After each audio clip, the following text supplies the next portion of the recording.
Entrando en el tema que nos ocupa y viviendo los tiempos que estamos viviendo, había estado pensando en algunos pasajes bíblicos. Yo le decía a Dios, le decía, Señor, ¿qué es lo que tú quieres que yo hable al respecto? Y revisé los pasajes, creo que fueron 3 o 4 pasajes bíblicos, y tratando de encontrar la dirección de Dios, ¿sí? El Señor me mostró un denominador común de esos pasajes, de los cuales unos 2 nada más le voy a compartir. ¿Cuál era el denominador común de esos pasajes que yo estaba inquieto al revisarlos? ¿Sí? Es que todos ellos conllevaban una crisis, ¿sí? Y claro, mirando una cosa, mirando otra cosa, digo, sí, todos estamos expuestos a crisis, es decir, a cambios en nuestras vidas, ¿no es cierto? Entonces, por ejemplo, tenemos las crisis que hay de la infancia a la adolescencia, ¿sí? La infancia, chicos, chicas, niños, sujetos todavía obedientes, dispuestos, colaboradores, y de pronto entran en la crisis de la adolescencia. Entonces, ¿qué es la crisis de la adolescencia? Es que los chicos y chicas toman actitudes diferentes, ¿sí? Ya no son aquellos angelitos que eran un par de años atrás, sino que a veces viene con ellos la rebeldía, viene con ellos sus perspectivas de vida diferentes, ¿sí? Y ya la no sujeción, o no mucha al menos. Entonces todo eso se llama crisis, ¿no? Cuando una persona tiene una buena salud, ¿sí? Y de pronto enferma, dice, está en crisis. Y cuando esa enfermedad se agudiza, dicen, entró en crisis, ¿no es cierto? Entonces a veces tenemos fruto de estas situaciones propias de la vida humana, a veces tenemos un concepto equivocado de lo que es una crisis, ¿sí? Y pensamos que crisis siempre es algo malo, es decir, es un cambio para mal, es un recaer, es un aspecto negativo que llega a nuestras vidas. Y no necesariamente es así, y mucho menos en nosotros como cristianos. Es decir, todo lo que podríamos llamar crisis en la vida de un cristiano debe tener un objetivo, debe tener un propósito, y que termina afirmándonos, que termina haciéndonos crecer, que termina enfocándonos de manera correcta en nuestras vidas. Entonces, en ese sentido, le digo, estuve revisando algunos pasajes que me vinieron a la mente y quiero compartirle nada más 2. Y estos 2 lo hago porque entiendo que son conocidos por la mayoría de nosotros, o quizás por todos nosotros, porque se encuentran primero en el Nuevo Testamento. Yo sé que a los cristianos nos gusta más leer el Nuevo Testamento que el Antiguo, porque el Nuevo es una linda historia de la iglesia primitiva y el Antiguo a veces tiene cosas que no se entienden, ¿no? Entonces quiero darle 2 ejemplos de crisis, ¿sí? Y que identifican además, no solo son conocidos, sino que identifican además aspectos como, por ejemplo, los cambios. Le digo, crisis es cambio, ya le voy a dar el concepto preciso, pero los cambios que son, por ejemplo, de no ser cristiano a tratar de ser cristiano, y las crisis que podemos enfrentar también los cristianos. Entonces, el primero es el apóstol Pablo, ¿sí? Quien luego terminará siendo el apóstol Pablo. Este hombre llamado Pablo antes era conocido por su propio nombre, que se llamaba Saulo, y él era de la ciudad de Tarso, entonces era conocido como Saulo de Tarso. Él no era cristiano, él era religioso, pero no era cristiano, y tenía un propósito en su vida. El propósito en la vida de Saulo era prepararse académicamente, espiritualmente inclusive, con la idea de llegar a ser un alto líder espiritual del pueblo judío, ¿sí? Él pretendía ser un sumo sacerdote, y por eso se estaba preparando, había escogido grandes maestros que le guíen, etcétera, etcétera, porque tenía este propósito, este objetivo, ¿sí? El objetivo de él era llegar a ser un sumo sacerdote. Pero tuvo una crisis, es decir, tuvo un punto de quiebre en su vida, tuvo un hito en su vida, ¿sí?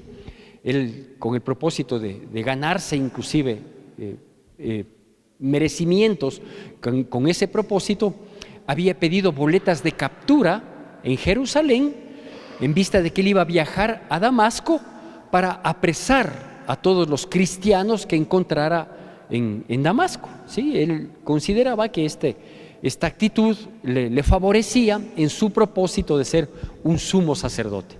Pero en el camino a Damasco él tuvo esta crisis. Él se encontró con Cristo Jesús, dice que yendo camino a Damasco, esto se encuentra en el libro de los Hechos, capítulo 9, ¿sí? Una luz resplandeciente rodeó a Saulo y él cayó de su cabalgadura. Y cuando trata de entender lo que le había pasado, escucha una voz que le dice: Saulo, Saulo, ¿por qué me persigues? Y él le dice: ¿quién eres, Señor? En medio de su ceguera, porque quedó ciego por 3 días. Le dice: ¿quién eres, Señor? Y Jesús le responde, le dice: yo soy Jesús a quien tú persigues, ¿sí? Y en esta crisis, él es guiado y le dice: entra a Damasco, anda a la casa de una persona que ya estaba previamente determinada, a efecto de que esta persona imponga las manos en ti y te indique qué es lo que tienes que hacer de aquí en adelante, ¿sí? Le digo, esto se encuentra en el libro de los Hechos, capítulo 9, sucede tal como había sido establecido. Y en el versículo 20 del capítulo 9 dice: y enseguida Saulo comenzó a predicar el evangelio de Jesucristo, ¿no es cierto? Entonces, un hombre que no era cristiano, ¿sí?, tiene una crisis, es decir, un momento en su vida, ¿sí?, que le derrumba de su cabalgadura, que le cambia sus planes de vida, ¿sí?, y que fruto de esa crisis él se enfoca en una dirección distinta a la que él en su vida estaba enfocado y comienza enseguida a predicar el evangelio de Cristo Jesús. Esa es una historia que usted la conoce, y esta otra historia tampoco le va a ser desconocida. Pensaba también en Pedro, ¿sí? En este caso, la crisis que sufre Pedro no es una crisis siendo incrédulo o siendo contrario al cristianismo, no, él ya era cristiano. Él ya había sido escogido por Jesucristo allá en el mar de Galilea, mientras él era pescador, ¿sí? Él es llamado por Jesucristo, le dice: Simón, hijo de Jonás. Ese era el nombre y la identidad que él tenía. Su nombre era Simón, y conocido como el pescador mayor, Jonás. Entonces le dice: Simón, hijo de Jonás, ven, yo quiero hacerte pescador de hombres, ¿sí? Y él acepta inmediatamente, deja las redes y se va en pos de Cristo Jesús. Y en ese lapso de caminar con Jesucristo, digo, él ya era cristiano porque le siguió a Jesús. En ese lapso de caminar con Jesucristo se nota en Pedro que él no fue ni siquiera un discípulo más. Sí, fue un discípulo, le siguió, conoció, escuchó de sus palabras, de sus mensajes, aprendió de él, caminó junto a él, pero él, junto con otros 3, se volvió del círculo cercano de Jesucristo.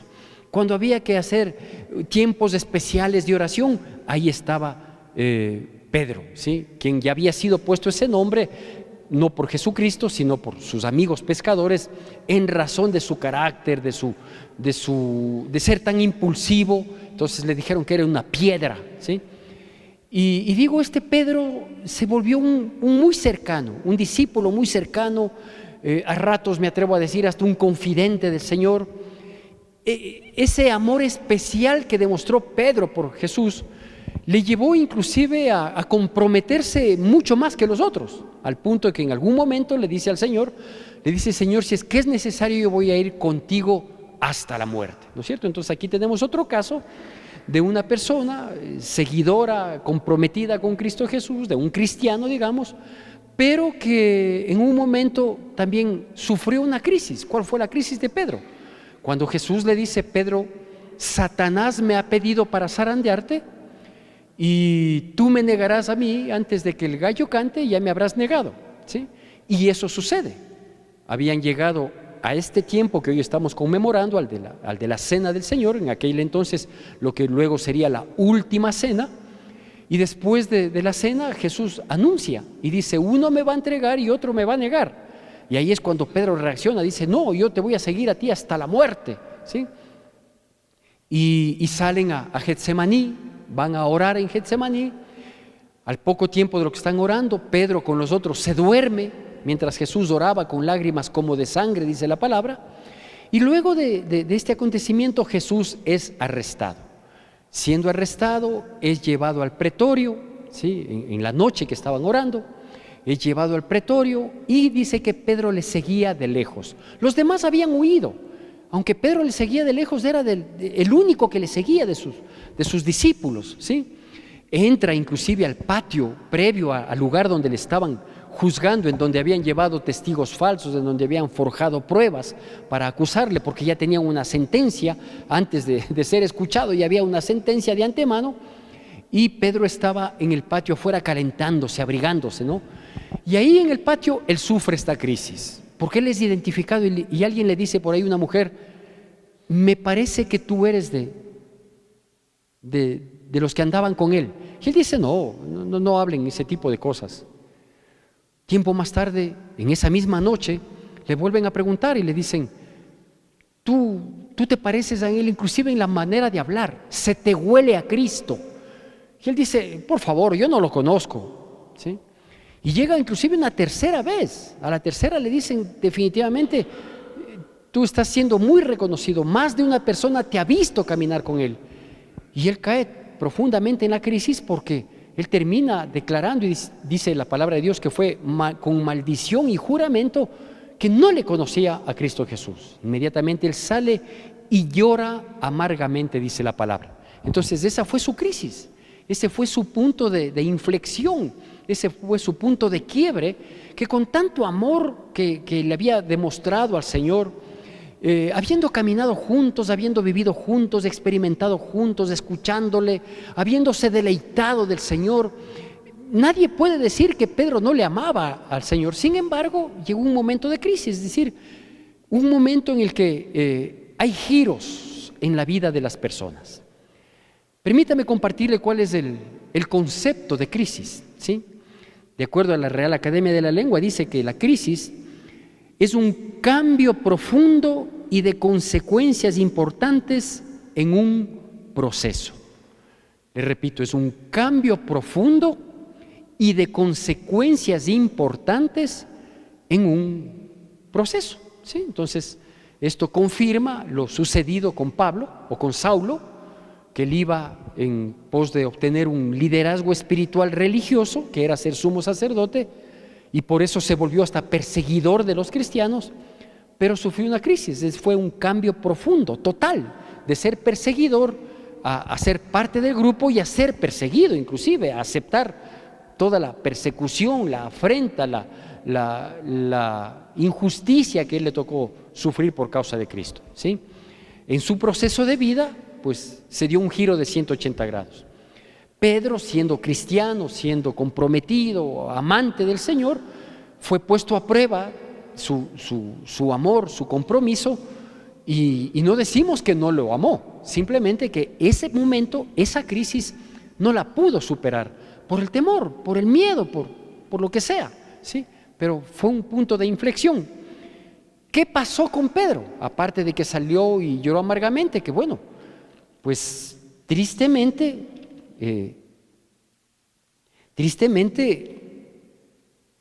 Pedro no volvió a estar de manera presencial delante de Jesús, porque después de esta situación, Jesucristo fue llevado al Calvario.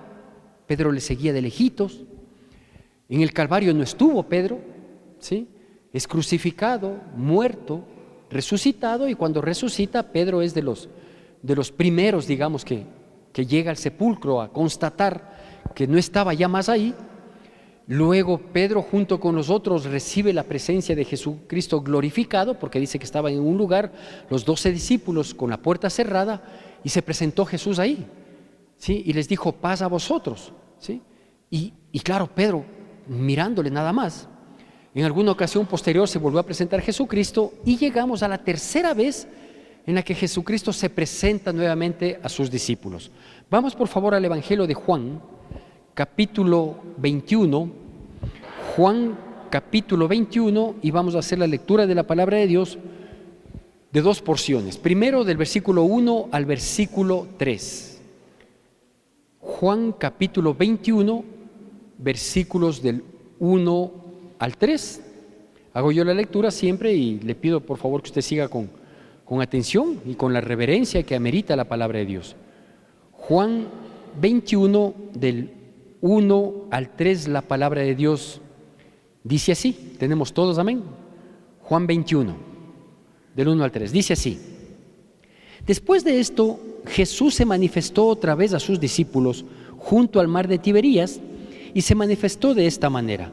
Estaban juntos Simón Pedro, Tomás llamado el Dídimo, Natanael el de Caná de Galilea, los hijos de Zebedeo y otros 2 de sus discípulos. Simón Pedro les dijo: voy a pescar. Ellos dijeron: vamos nosotros también contigo. Fueron y entraron en una barca y aquella noche no pescaron nada. ¿Sí? Le leo estos 3 versículos inicialmente, luego pasaremos un poquito más adelante, porque esta era la tercera vez y última que Jesucristo se había manifestado a sus discípulos. ¿Sí? Acuérdese cuando Jesucristo les llamó a ellos para que sean sus discípulos. Fue al mar de Galilea, les llamó la atención y les dijo: quiero contar con ustedes porque quiero hacer de ustedes pescadores de hombres. Y ellos aceptaron el desafío. Y ellos fueron capacitados durante 3 años y un poco más, 3 años y medio, hay quien lo dice, ¿sí? Fueron capacitados para cumplir esa misión que hoy es la que nosotros llamamos ganar almas para Cristo, o sea, traer personas que no conocen de Dios, traerlos al conocimiento de Dios. Pero frente a las circunstancias vividas, ante esa crisis en la que fue puesto a prueba y no pudo ser aprobado, ¿sí? Por más que lloró amargamente y se arrepintió, pero luego su líder espiritual había sido crucificado, había sido muerto y resucitó y ya no estuvo todo el tiempo con ellos. Entonces, frente a esa crisis, ¿qué es lo que Pedro tuvo como decisión, digamos, en primera instancia? Él dijo: yo no puedo quedarme así. Yo soy pescador, yo voy a volver a ser lo que yo antes era. Si alguien sabe de pesca, por la experiencia que tuve, yo soy un experto en esto, así que voy a volver a pescar. Y los otros que estaban con él en aquel momento también dicen: nosotros vamos contigo. Es decir, todos decidieron retroceder a una instancia anterior, ¿sí?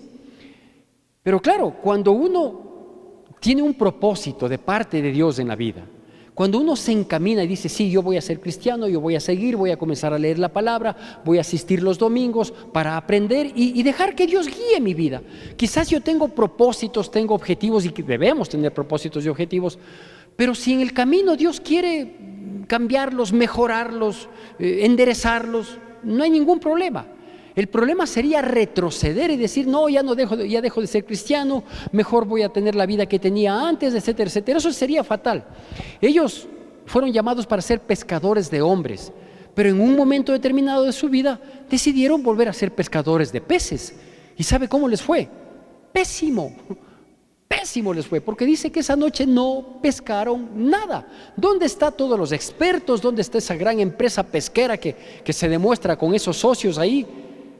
No pescaron nada, ¿no es cierto? Ahora, claro, la lectura de ese capítulo dice que se presentó Jesús en ese lugar. Ya, con la presencia de Jesús las cosas cambian, ¿no es cierto?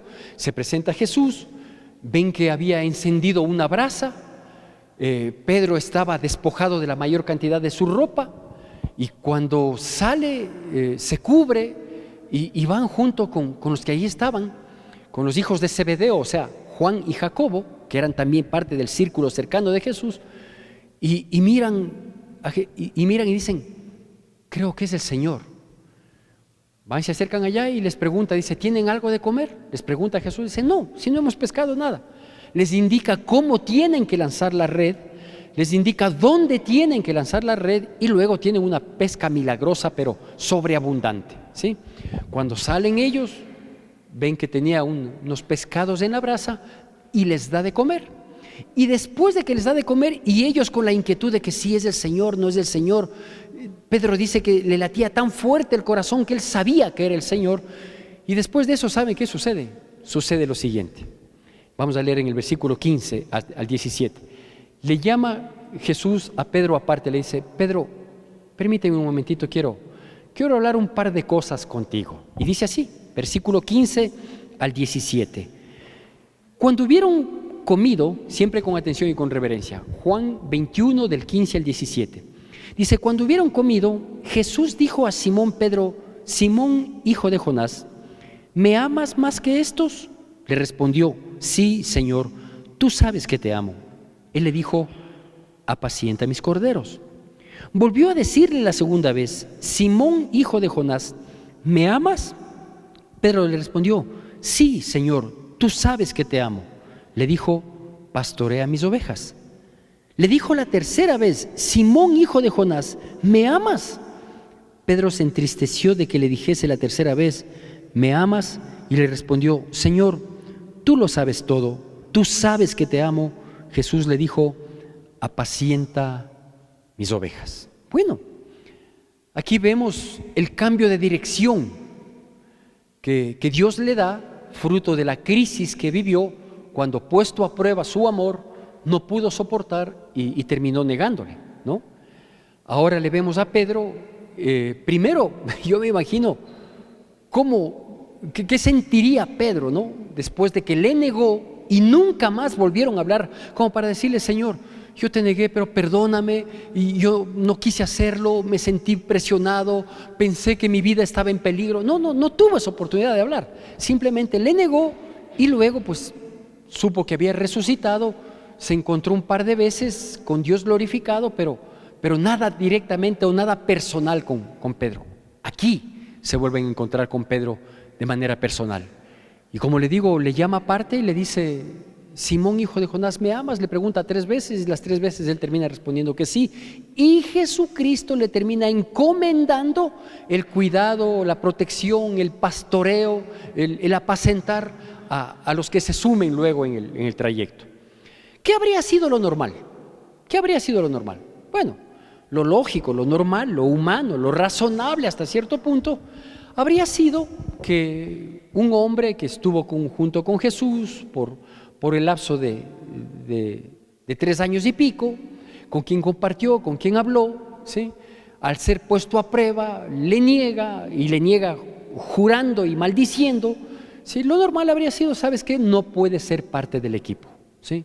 Quédate nomás de ladito, pensamos que podíamos contar contigo, estabas dando buenas muestras de ser un buen miembro, pero las cosas no se dan desde el punto de vista del que fue negado. Y desde el punto de vista personal de Pedro mismo, ¿no?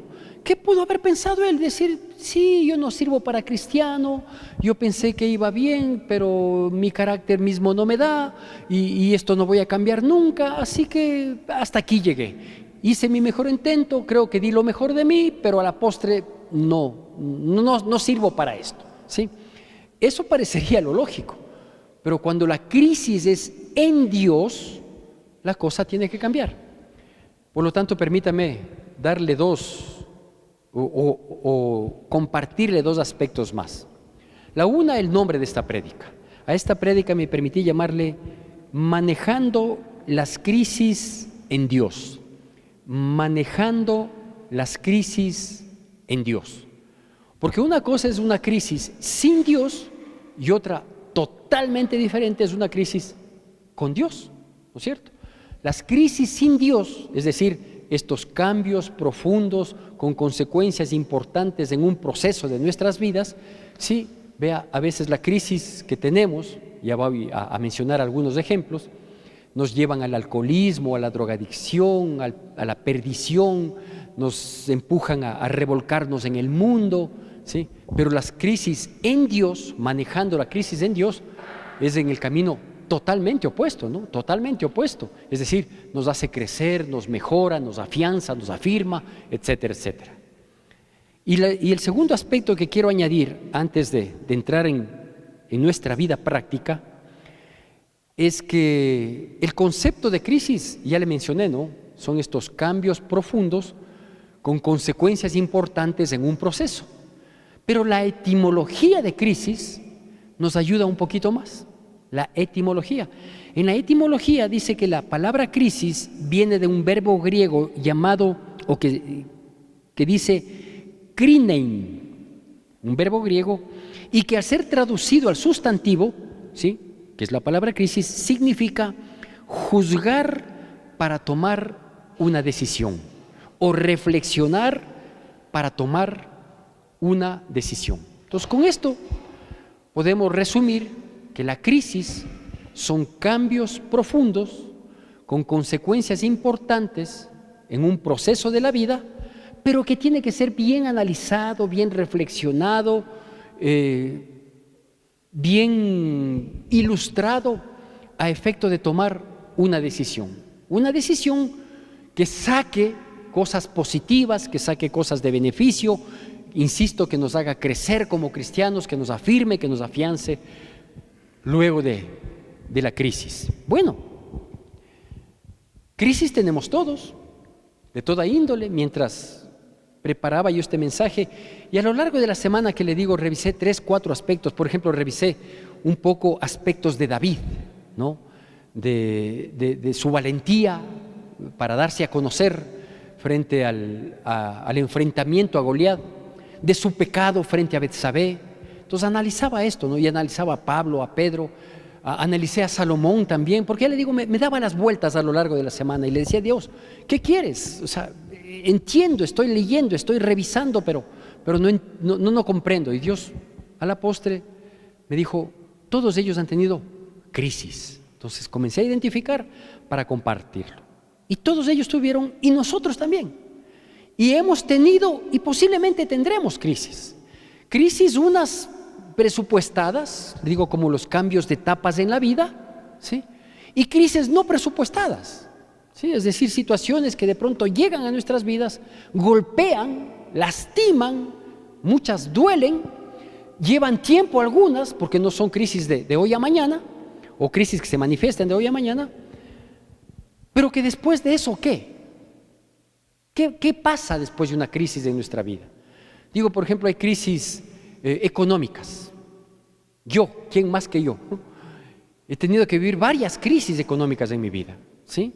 Es decir, tiempos en los que he estado estable, en los que ha habido para suplir las necesidades mías y de mi familia, tiempos en los que ha habido no solo para suplir, sino a veces para cumplir algún otro objetivo, un deleite siempre entendido como sano, ¿sí? Han habido esas épocas y de pronto, ¡prag!, ¿no? O sea, toca someterse a un endeudamiento terrible, a situaciones de espanto que pienso que no voy a poder salir, largas noches de insomnio, y a buscar cómo enfrentar una situación económica, ¿no? Entonces, crisis, ¿sí? ¿Qué me han hecho aprender a mí las crisis? Vea, vivimos una crisis económica junto a una crisis sanitaria en el 2020, ¿no es cierto?, con la pandemia. ¿Qué pasó en la pandemia? Que mucha gente empobreció, mucha gente quedó desamparada, mucha gente perdió su trabajo, mucha gente fue despedida después de años de trabajo en una institución bajo una irónica ley llamada humanitaria. Porque ¿cómo llaman humanitario algo que es tan inhumano? Pero así lo llamaron, así se burlan de nosotros. Y fueron despedidos con una mano delante y otra atrás, como se dice comúnmente, ¿sí? Sin un medio, sin poder salir, sin poder trabajar. Eso fue una crisis económica terrible. ¿Qué nos enseñó esa crisis y a mí otras crisis anteriores? Que siempre es bueno tener un respaldo. Que a pesar de que sepamos en números que nos alcanza para vivir, siempre hay que tener un respaldito, un colchoncito financiero para enfrentar precisamente este tipo de cosas. Aprender, por ejemplo, que hay cosas importantes en la vida económica como no desperdiciar el dinero. Porque cuando uno desperdicia y le viene una crisis, ahí uno se da cuenta, ahí uno aprende con dolor y dice: pero ¿cómo pude haber gastado tanto en algo que no valía la pena? ¿Cómo pude darme esos lujos de desperdiciar comida, por ejemplo? Yo sí soy enemigo de eso, ¿sí? Y simplemente porque tuve y simplemente porque pues me doy el lujo de escoger, ¿sí? Entonces, una crisis económica nos enseña a manejar bien las finanzas, a aprender lo que quizás en teoría nunca lo aprendimos, ¿sí? Una crisis de salud, ¿sí? Una enfermedad. Nosotros tenemos la tendencia, y no digo que esté mal, a creer que siempre vamos a ser saludables, que siempre vamos a ser jóvenes, que siempre vamos a tener fuerza. Pero no es así, ¿no? Ayer me decía mi esposa mientras yo ya me acostaba en la noche, me acuesto. Entonces mi esposa me dice: ¿qué te pasa, maridito? Le digo: la crisis de los 60. Sí. Porque, claro, hasta hace unos 5 años y más atrás, yo me jugaba 3, 4 partidos de vóley y quedaba flamante. Ahora juego 3 y quedo así. Llego con las justas a la cama. Ya el domingo ya amanezco bastante mejor. Pero claro, son tiempos que llegan y pasan y hay cambios, ¿no? Entonces, una crisis de salud, por ejemplo, nos enseña a adquirir distintos hábitos alimenticios, por ejemplo, o distintos hábitos de vida, ¿no? Gente que, por ejemplo, nunca hizo deporte y le llega una crisis, va al médico y el médico le cambia y dice, ¿qué te dijo el médico? Que tengo que salir a caminar al menos 30 minutos. Algo que nunca lo hizo, pero la crisis nos cambia, ¿sí? O dicen, me mandaron una dieta rigurosa, ahora solo puedo comer ciertas cositas. ¿Por qué? Porque antes de eso comíamos todo en abundancia y sin considerar nada. Entonces las crisis alimenticias nos corrigen, ¿sí? O pretenden corregirnos. Y si no corregimos, pues simplemente morimos en la crisis. Gente que de pronto, por A o B circunstancias, fue a parar en una clínica, fue a parar en un hospital en manos de un médico y le ponen oxígeno. Y uno dice, yo creí que el oxígeno era gratis y que uno podía respirar tantas y cuantas veces quiera, inhalar y exhalar. Pero ahora me cuesta respirar. No solo porque no puedo, sino porque me toca pagar, porque no puedo inhalar, ¿no es cierto? Entonces, ¿por qué? Porque me di el lujo de fumar mucho tiempo en la vida, porque me di el lujo de consumir ciertas sustancias que afectaban mis pulmones y ahora me doy cuenta que respirar no ha sido tan gratis como yo imaginaba. Entonces, las crisis de salud física nos dejan enseñanzas, nos deben dejar enseñanzas. Y uno tiene que preguntarse, Señor, o sea, no solo por qué me llega esto, sino para qué me llega esto. ¿Qué hablar de las crisis sentimentales? Por favor. Las crisis sentimentales. Cuando hablo de crisis no hablo de distanciamientos sentimentales, hablo de rupturas, hablo de quebranto, hablo de dolor, ¿sí? Ya sea en la relación de pareja, llámese noviazgo, dígase matrimonio, que me parece que es lo más crítico, o inclusive una ruptura de relaciones con una amistad, con un familiar, con un hermano, con una hermana, que por obvias circunstancias se quebró. Es duro también. Entonces uno tiene que ver, no solo decir, bueno, pues ya, si se marchó sin un adiós, que se vaya, que se vaya. No podemos decir eso. ¿Sí? No sé por qué me vino a la mente. Sino que tenemos que considerar y decir, bueno, o sea, ¿qué pasó? ¿Qué faltó de mí? No tuve el tino, ¿no? Entonces una crisis sentimental, por ejemplo, nos hace notar que debemos respetar una relación, por ejemplo. Ya digo, sea de noviazgo, sea de matrimonio, sea de amistad, que debemos respetar, que debemos tomar en consideración que el compromiso que existe en aquella relación hay que cuidarlo, hay que protegerlo, que yo no puedo maltratarlo, que yo no puedo burlarme del compromiso, porque si yo me burlo del compromiso se puede quebrar, se puede romper, ¿sí? Ahora mucho se habla, ahora son esos nombres, ¿no? Antes no había, no digo que no había las acciones, digo que los nombres no eran conocidos, pero por ejemplo hoy se habla de relaciones tóxicas, ¿sí? En mi época eran los celos, yo era uno de los que generaba los problemas fruto de los celos, ¿sí? Pero cuando a uno le ponen un estate quieto, uno tiene que reaccionar. Yo pude haber acabado, y aquí está mi esposa, yo pude haber acabado mi vida matrimonial, no por drogas, no por licor, no por amigotes, yo pude haber acabado por celos, mi vida matrimonial.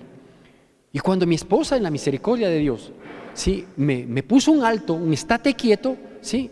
Tuve que reaccionar, tuve que enmendar, porque si no se acababa. Y si se acababa mi relación matrimonial, no es que se acababan mis celos, ¿sí? Y no es que, bueno, ya, pues tú por tu lado, yo por el mío, no. Yo acababa con la vida de mis hijos. Habría afectado fuertemente la vida de nuestros padres, o sea, de los suegros, de mis padres, ¿sí? Habría desilusionado a mis hermanos, o sea, es crítico. Entonces, las crisis tienen que ser tan bien asimiladas con algo que tenemos nosotros los cristianos. El mundo no lo tiene, y si lo tiene a su modo equivocado, ¿sí? Las crisis nosotros debemos de enfrentarlas con este don que es dado por Dios a los cristianos cuando verdaderamente somos cristianos, y tenemos el Espíritu Santo de Dios en nuestras vidas, que se llama discernimiento. Es esto, ¿no? Es el verbo griego, ¿sí? ¿Cómo es que se llama el verbo griego? Krinein, hecho sustantivo, que se llama crisis, y que es la capacidad de reflexionar, de analizar, de juzgar, de meditar correctamente a efecto de tomar una decisión que nos saque de la crisis y no una decisión que nos mantenga en la crisis. Un rompimiento sentimental, Dios nos guarde, ¿sí? Un divorcio nos tiene que hacer reflexionar y decir por qué llegamos a este punto cuando nos unimos por amor, que es el vínculo perfecto, que es el lazo más fuerte. ¿Por qué terminamos en divorcio? Porque no respeté el compromiso, porque no fui respetuoso, porque malinterpreté, porque pensé que yo tenía un esclavo o una esclava. Y no es así, ¿no es cierto? Un divorcio no nos puede llevar, la crisis del divorcio no nos puede llevar a luego sentirnos libres para vivir en libertinaje. Eso es absurdo, eso es mundano, eso es diabólico, eso es perverso. Un divorcio tiene que llevarnos a reflexionar, a decir, sí, yo fallé, ¿y en qué fallé? De tal manera que si Dios en su infinita misericordia me da una nueva oportunidad, no volver a caer en la misma crisis que caí en mi relación anterior. Los noviazgos, ¿sí? Si de pronto entro en un noviazgo y después vengo a hablar con el pastor y digo, pastor, yo he tenido mala suerte para los novios y para las novias, porque no me duran, estamos 6 meses, 8 meses, parece que todo va bien y de pronto se rompe, y así ya llevo 5. Oiga, está viviendo una crisis que no la está asimilando de manera correcta, porque usted es el problema, por ser tóxico, porque quiere uno hacer lo que quiera, porque uno quiere abusar de lo que se llama amor. O sea, como siento que me ama, entonces yo abuso. Sí, y yo quiero manejarle, y no es así, pues. Entonces caemos en crisis, y las crisis, digo, nos tienen que hacer estos cambios profundos, pero un cambio que vaya para bien. ¿Qué decir de las crisis emocionales, que hoy son tan comunes? Creo que siempre lo fueron. Hoy simplemente conocemos los nombres, ¿no? Como la depresión, el estrés, la ansiedad. Tienen que hacernos reflexionar las crisis emocionales, que a veces se vuelven crisis existenciales, ¿sí? Es decir, si hay una crisis emocional, ¿no es cierto? Y mis emociones se manejan acorde a lo que yo alimento a mi mente y a mi corazón, entonces yo tengo que revisar cómo estoy alimentando a mi mente y a mi corazón. Porque si yo a mi mente y a mi corazón no le meto Biblia, con seguridad voy a tener crisis emocionales más adelante que me van a hacer apartar del Evangelio inclusive. En una crisis emocional yo tengo que saber cómo estoy alimentando a mi alma. Si me estoy alimentando de toda la basura del internet, voy a caer en crisis emocional. A la vuelta de la esquina, el primer problema que tenga, voy a caer en depresión. O por una ligera prueba que tenga que afrontar, voy a caer en estrés. ¿Por qué? Porque mi alma no estaba preparada. Porque yo le metí basura, porque le paso en el chisme de las redes sociales. Porque estoy alimentando con cosas que no me edifican. Entonces una crisis emocional me tiene que hacer notar a mí, ¿sí?, que tengo que cambiar el alimento espiritual, que tengo que cambiar mis hábitos espirituales y quizás necesito orar más, leer más la Biblia, aprender más y hablar más de Dios, que estar poniendo like a las cosas que por último son intrascendentes en mi vida. Entonces las crisis tienen que marcar un hito, un hasta aquí y un comenzar de nuevo, pero un comenzar de nuevo de manera correcta.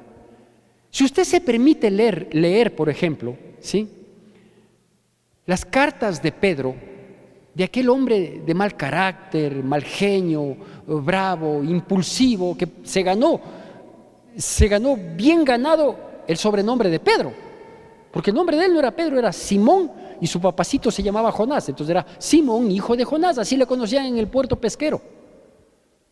Pero luego fue llamado Pedro. ¿Por quién? Por sus propios amigos. Jesucristo no le puso el nombre de Pedro, él ya le llamaban Pedro. Usted puede revisar Mateo capítulo 4. Decían, disculpe, el nombre Simón, por ejemplo, era un nombre muy común en esa época. Si usted va a encontrar en el texto bíblico mismo varios personajes con el nombre Simón. Entonces, para identificarle le decían Simón, hijo de Jonás. Entonces, alguien iba al puerto a buscarle a él y decía, ¿le han visto a Simón? ¿A cuál? Dice, al hijo de Jonás. Ah, dice, al mal genio, al impulsivo, al prepotente, al que actúa por el instinto. Allá está. Y le encontraban a un hombre, en realidad, tosco, brusco. La actividad amerita tener firmeza, pero una cosa es firmeza y otra cosa es ser brusco. Pero si usted lee luego las cartas de Pedro, oiga, ese Pedro Es un amor. Ese Pedro está dispuesto a sufrir las consecuencias por ser cristiano.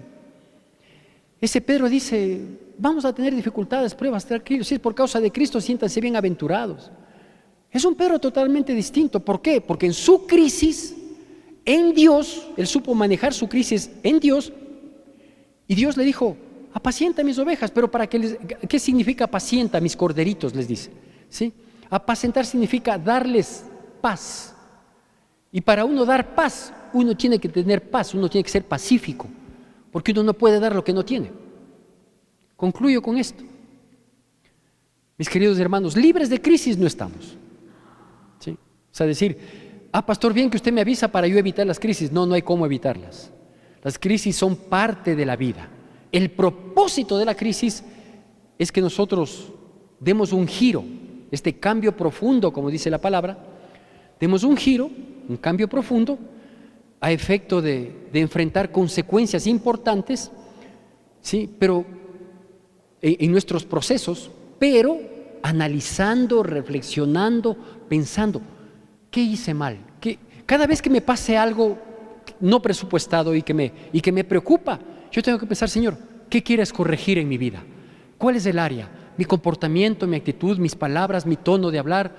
¿Ha habido malicia en mi vida? ¿Hay mala intención? ¿Me camuflo? ¿Soy un falso cristiano? Muéstrame, para que la crisis, aunque me duela, termine enseñándome, afirmándome, corrigiéndome, componiéndome.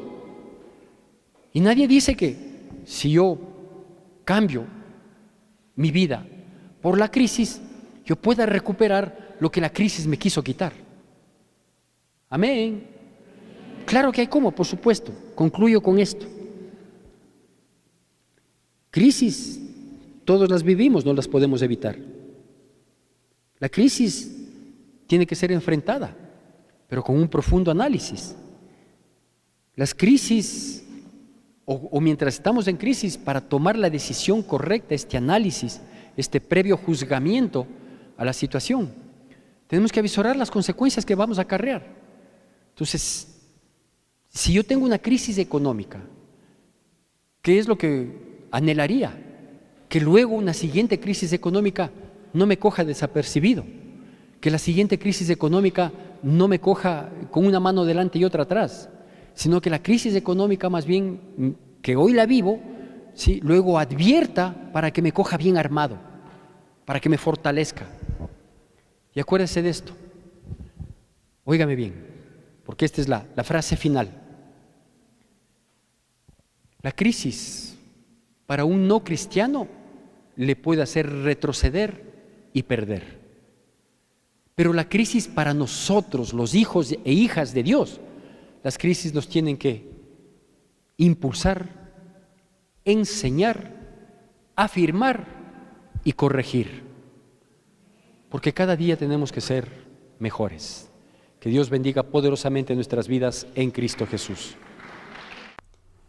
Que la gracia de nuestro Señor Jesucristo, el amor de Dios nuestro Padre, la comunión y consolación de su Santo Espíritu sea con todos y cada uno de nosotros, y el pueblo de Dios, que es el pueblo más feliz sobre la faz de la tierra, dice: Amén.